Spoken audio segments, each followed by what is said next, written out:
Hey, you know when I light this cigarette, I'm serious. So we're at number 69. I double checked before I did it.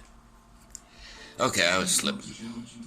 I was falling into a depression and everything, all that bullshit and family bullshit that means nothing the next day anyways. It's just shit that happens. It'll happen again. It's happened before. It'll always happen. Oh, by the way, I'm Dying Dan. You're watching Dying Dan's Video Adventures with Death. We're getting up there, you know what I'm saying? So, like I said, I was slipping. Morphine's got a lot to do with it, but that's an excuse. I'm just using that as an excuse.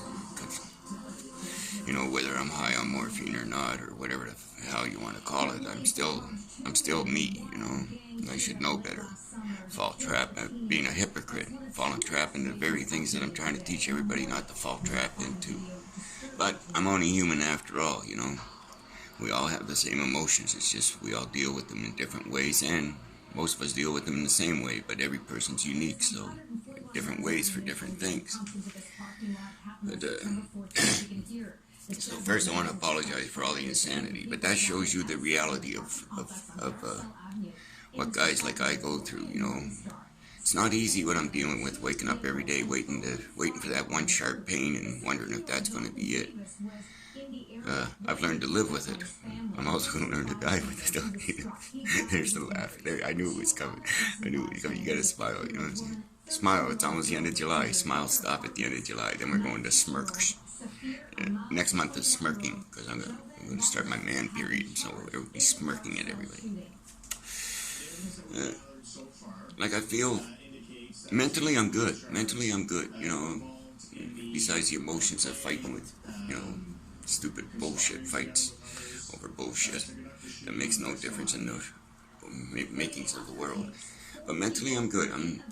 Physically I don't know what happened to me this week. Something happened this week. I just went pfft. My body just fucking turned. I wish I could stop. My body turned against me this week. It just really wreaked havoc with me the last 4 days, I guess. 4 days, I guess now. The pain's been insane. You know, so pain's a bitch, man. Pain's a bitch. It's hard to deal with pain. We all have it. We're born in pain, you know. Struggling to get out of the canal. Close the belly button window, climb down the canal, hope you make it out before you smother, you know. So we're born in distress. The fight to get birthed. So I don't know what to tell you all. I do what I gotta do, you know. I was feeling real bad all day, but I guess, see, here again we go back to being a medical addict. I call them drugstore cowboys. I'm a drugstore cowboy. They got me so addicted to my pain meds that I can't live without them. Now, mind you, if I didn't take the pain meds, God, the pain would be so bad I'd do something stupid probably, because you know, I've been in pain since I shattered my neck in '99. Well, it took 10, 12 years for me to live with that pain, because it's never gone away. The pain has always been there since March 5th, 1999. Since the surgery, the pain has never left my body. It's just I've learned to live with it over 20 years. So now I learned to live with that. I just got it all stable where I could function and live my life, and then I get hit with what I got hit with now. So now I have two separate groups of pain. One, the spinal cord damage from when I shattered my neck, and now the damage that's being done by the cancer. You know, I got a lot of support, and I don't know why I allow myself to get all depressed like that. It's human nature, I guess. I just have to pick up the phone. But, you know, I don't like to bother people. I usually wait till they come to me and ask me, you know, how are you, what's going on? Hi, Daffy. Oh, you're looking at me, Daffy. Follows me around the room, little prick. Him and the invisible guy. You know, I usually wait till people come to me and ask me, and I'll tell them I'm fine, even though I'm sure everybody's caught on, even though I'm miserable and want to jump off an Empire State Building or something. I'll tell you I'm fine, because I don't want you to worry about me. But then I'll get on the video and tell you the truth, because I don't know what I'm leaving for my kids, because all my socks got holes in them, so there ain't much left in Daddy's will. So all I can leave you is these videos for you to watch after I'm gone, you know. And that's the reality of life. Maybe, hopefully, they'll still be around years from now when my grandkids grow up and say, hey, you know what? Granddad was insane, eh? Come on. But let's be truthful here. You're all Catholic, right? Oh, don't lie. Don't lie to the Dan. I know I'm nuts. I'm not nuts. I'm unique. You know, I used to be unique when I was little. I'd sneak up in your house and steal all your stuff, but I stopped doing that. Now I'm just unique. I'm not. I'm strange. I know I'm stranger than your average Joe, and I like it because that's me. I'm not a sheeple. I'm Lighthouse Dan Werner. Gosh darn it. You know. Hopefully I'm a rarity because I wouldn't want anybody else to be like me. Like, why would you want to be like me? You know what I mean? You know what I mean? Seriously. Yeah, you can be like the new me, the me I hope to become, the loving, caring, peace, love, hippie dope, let's help the world guy, which I take that to heart. I'm very serious on helping people and guiding people, even though I can't guide myself. But, that's why they say, physician, heal thyself. No, that's not possible. Right? So by me guiding other people, those people come back to me on my days, my bad days. But yesterday I was having a very, very bad day, so Terry and Sam came down. A simple hour-long visit just turned my world right around, It's nice to know that people care without you having to ask them if they care. And that's the main thing. If you have to ask somebody if they give a damn, do they give a damn? And when you do ask them, are they going to answer truthfully? Or are they going to say, oh, I love you, I really care, Or are they just going to say it to cover their tracks? It makes no difference. It really makes no difference what anybody else thinks of you other than to hurt your emotions. Because emotions are just that. They're emotions. It's a feeling. It comes and it goes. I don't know how to explain it. I'm trying to formulate it in my head. But, we all have emotions.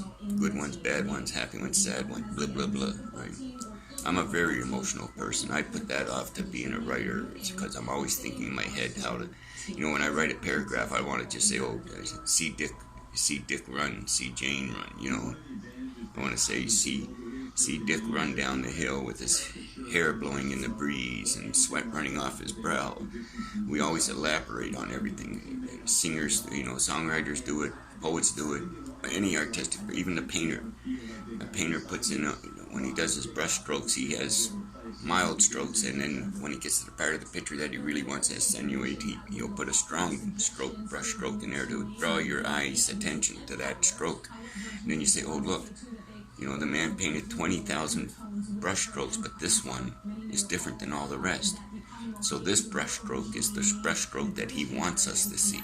This one singular out of thousands of brush strokes are the one that he wants us to notice so that we can see what he is really painting. Well, whether it be a poem on paper, a songwriter's song on paper, an artist's picture, a book, whatever, it's coming from the heart, from the artist. And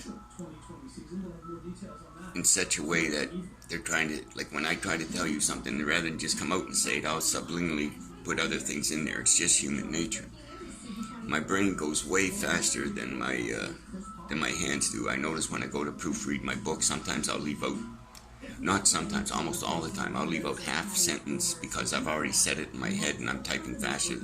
I'm thinking faster than I can type. So that's why I have to proofread so many times. I have to go back and say, oh geez, well I left out this half of the sentence. There's been parts where I've left out whole paragraphs thinking I already typed them. One of the problems of being a writer, at least of being an author, I can go back and redo. I'm glad I'm not a painter or singer or performer on stage because you can't go back and correct what you just screwed up. You know what I mean? Me, I got an eraser. You don't. I'm a very strange person by ordinary standards, and I take pride in that because I don't want to be, like I just said, I don't want to be a sheeple. I have a lot of idiosyncrasies. I'm very eccentric, and I know that because I've been told by enough shrinks, but I knew it anyways because I know me. I have a lot of idiosyncrasies. I have my OCD, like that. I spent one day there, 2 days ago, I spent 3 hours rearranging the cans on my shelf. They're right back to the same way they were, but I had to do it. You know, the labels weren't sticking out right, and stuff like that will drive me nuts. I should be able to look at the can, at the shelf and see what's in the can. Like I'm just noticing now that all my insurers are turned the wrong way. I will fix them when I'm done this video because it'll drive me nuts all night that the labels are backwards. And I don't know where that came from. I guess it's just from my other cigarettes burn better. Hey, just that. Fire! Oh no, it's a cigarette. Okay. Hey, oh yeah, there's a smile for you. You go get yourself one right out the window. Just go out the window and stick your hand out, grab one, pull that fucker in, and put it on your face. Give it to your neighbor. Grab another one. But yeah, no, I'm just stopping by to tell you I'm unique. And I won't sneak up on you no more. I stopped doing that ever since I got out of prison. I don't sneak up on people no more. I'm just being unique. And by the way, I'm Dying Dan, and you're watching my adventures with death in video form. So, we'll talk later. I love you all. Peace out, people.